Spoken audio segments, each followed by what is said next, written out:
زندان کهریزک یک مجموعه سوله‌ای دارای چند سوله قفسه بندی شدند. این سوله مستطیلی را با میله‌های آهنی قفسه بندی کردند. مساحت هر قفس حدود 30 متر مربع است. در هر یک از این قفس‌ها بین 40 الی 60 زندانی جا داده می‌شدند.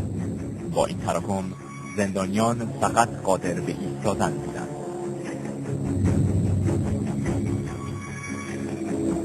نوعی از فشار و شکنجه مستمر که از سال 60 در زندان‌های خمینی رایج بوده است.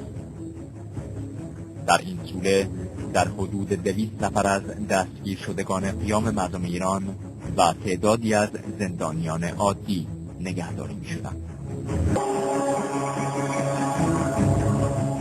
اینجا اردوگاه مردی کهریزک است.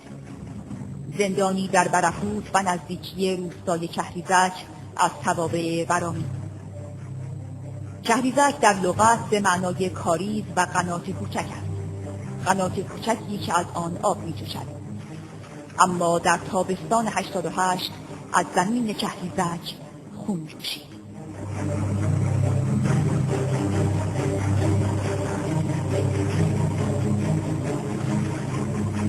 راستی رازهای پنهان اردوگاه مرگ چگونه از پرده بیرون ریخت؟ ماجرای قربانیان دفن شده در این برهوت چگونه عالمگیر شد و کهریزک چگونه شکست؟